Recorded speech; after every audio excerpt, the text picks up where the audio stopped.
عسلامة، مرحبا بكم. إن شاء الله تكونوا بألف خير يا ربي في رمضان. اليوم باش نقدم لكم يعني طريقة الأزلابية بأسهل يعني مكونات وبأسهل طريقة، وما تحتاروش يعني باش تعملوها في السهرية متاع رمضان. هنا أنا حطيت ما يقارب 200 جرام فرينة، 100 جرام نشا، رشة يعني خميرة عربي وشوية كركم وشوية ملح. ومن بعد مشيت نسخن في الماء الدافي، مش يعني سخون برشا، وحطيت على الخليط هذاك عيني ميزاني. ما تحطوش برشا ماء، كي تبدا هكا كريموز هكا العجينه وشاده روحها، هذاك هو يعني الكاليتي نتاع الكونسيستانس نتاعها. ما تزيدوهاش برشا ماء، ما يقارب يعني شويه يعني حتى ان انت تخلط المكونات الكل تتجانس وتعطينا هكا حاجه كريموز كيما تشوفوا هكا كريموز. ما هيش يعني خفيفه برشا وما هيش ثقيله، متوسطه كيما تشوفوا هنا في الخلطه. طبعا الخلطه هذه اللي عملتها باش نخليها ترتاح لمده ساعه او حتى اكثر. ومن بعد باش نجهز هكا ريسيبيون هكايا كيما التوب هذايا باش نحط فيه العجينه نتاعي باش تجيني هكا جويده زلابيه وتهبط يعني متقايسه مع بعضها ان شاء الله، على خاطر بعد واحد يلقى مفاجآت. المهم بعد ما تخمرت العجينه مليح مليح، شوفوا كيفاش تطلع الفقاقيع نتاعها. لازم تكون كيما هكا يعني فيها فقاقيع دي بولدير هذوك نتاع التخميره، والا تلقاها مازالت ما تخمرتش. اذا كان ما طلعتش الطريقه هذه راهي مازالت ما تخمرتش مليح مليح، من بعد ما تنجحش يعني الطريقه.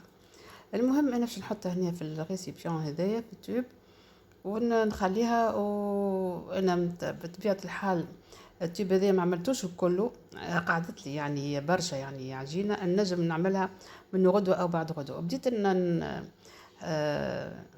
يعني نسخن في الزيت وبديت نحط الزلابيه نتاعي كيما شفتوا، يعني نعملها دوائر دوائر دوائر، بعد نسكرها بخط يعني بالعرض حتى لين تتلم على بعضها. طبعا هي الزلابيه مش باش تجيك ناجحه من اول مره، يعني هكاك تنجم كعبه الاولى ما تجيش ناجحه، لكن الكعبات الثانيين والثالثه والرابعه ينجم يكونوا شادين رواحهم. المهم الواحد يعمل حاجه يعني في الدار ماهيش يعني بتاع الشارع، ويعرف شنو هي المكونات نتاعها. انا هنا بصراحه التويو شويه جويد، يعني التيوب نتاعو عطاتني يعني زلابيه يعني جويده برشا، يعني ماشي خشينه، خاطر انت والريسيبيون اللي تخدم به. المهم بعد باش نحط شويه اوراق يعني نتاع الاسبيتو باش يتشرب بك الزيت هذاك، باش ما تتشربش برشا زيت وتكون هشيشه وخفيفه كيما تشوفوا هنا. قعدت نقلي فيهم هكاكا بشوي بشوي، كل مره نقلي كعبه.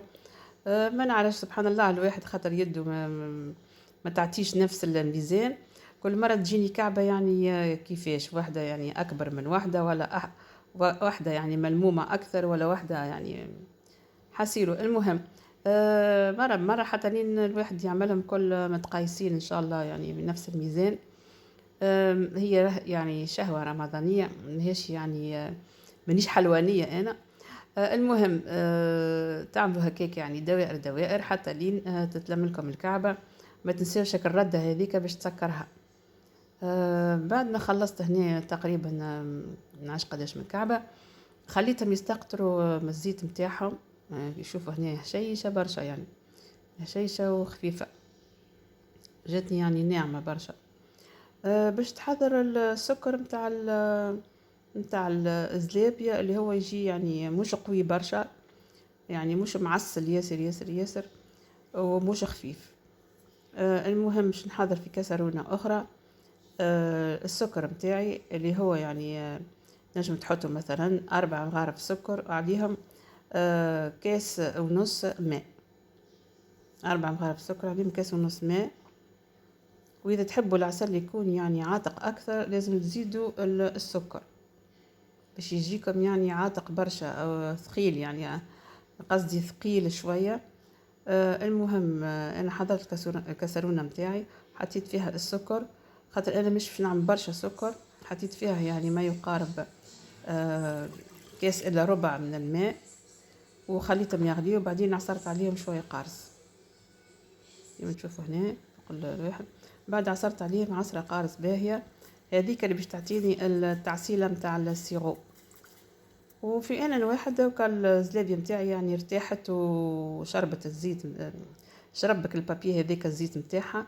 بديت نحط فيهم في العسل هكاكا ونخرجها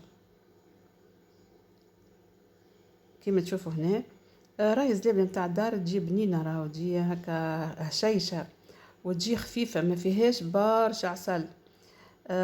وثم الناس يحبوا العسل، لكن انا بصراحة نخير انه ما يكونش فيها برشا عسل. من بعد نعطيها رشة هكا جلجلان كيما تشوفوا هكايا، رشة جلجلان باش تعطيها نكهتك. الجلجلان يبدا هكا فاوح هكا وذكي هكا شوية للزلابية. ونودكم نشهيكم، وهذه هي كانت الوصفة متاع الحلويات متاع اليوم، وان شاء الله تعجبكم. وهكا طريقة سهلة برشا ما فيهاش برشا تعقيد، وتنجموا كل مرة تتطور معاكم يعني طريقة العمل. خاصة معناتها كي تبدا العجينة مرتاحة بالكدا، والسيرو يكون يعني ثقيل شوية، فكله معناتها يتناسب مع بعضه. ان شاء الله نلقاكم في فرصة قادمة، ان شاء الله تعجبكم الوصفة. وما تنسوش من اللايك والسبسكرايب، وما تنسوش من التعليقات والكومنت. وان شاء الله نلقاكم في فرصة قادمة. باي باي.